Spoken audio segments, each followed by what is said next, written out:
Fred Film Radio. I'm Matt Micucci from the 73rd Venice Film Festival, and this year Fred is the official online radio station of the festival. I'm so pleased to be joined by John Landis. Thank you very much for joining us. Thank you. Now, the festival is presenting An American Werewolf in London, a restored version of the film, which I adore. So let's talk about that a little bit. What was, the first question that I want to ask you is, this film mixes horror and laughs. Not me. Phone went up. The film mixes horror and laughs. So how was it kind of received by, people that you were trying to get financial backing from? Did they understand the screenplay initially? No, I wrote this in 1969 when I was 18. I was working on a movie called Kelly's Heroes in the former Yugoslavia. Yes. I was, now they're called PAs, but they were called gophers then. And it was very interesting. It was behind the Iron Curtain. Right. Someone your age wouldn't have a clue what that is, but it was. Oh, I'm a history buff. But you'd be amazed what that meant. It was like going from color to black and white.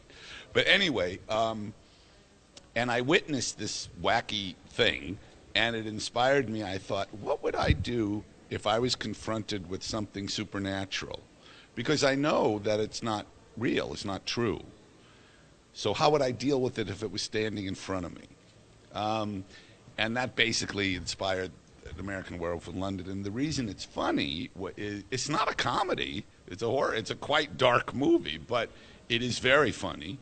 And my intention is to use the humor to make it more frightening, which I think it does. And I wrote it in '69. I made it in 1981.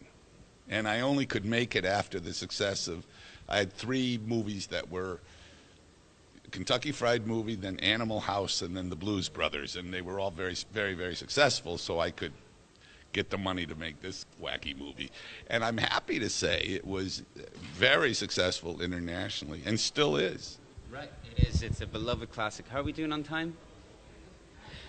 You know, it did I gotta ask. I was going to say it did huge business in the UK, but also in Ireland and Australia, just gigantic. In Australia, it was the #2 movie to James Bond that year. And I realized, well, because it's killing Brits and Americans. That is... just to go back to the origins of the idea, at this point you had already kind of made a similar film. That was your first feature film, Schlock. Oh, Schlock is not similar at all. No, not similar, but it was also kind of a tribute to some creature feature. Schlock is a monster movie and very much a comedy. And it was inspired by this terrible Freddie Francis movie called Trog, which was poor Joan Crawford's last movie. Have you ever seen Trog? I haven't. You should. It's wonderfully funny. But it wasn't meant to be. Yeah. And so what kind of influence do these types of films have on you as a filmmaker? Had on you at the time?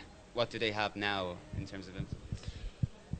I couldn't be specific, but everything has influence. I mean, when I hear sometimes artists saying, I was not influenced, they're full of shit. Everything influences you. Yeah.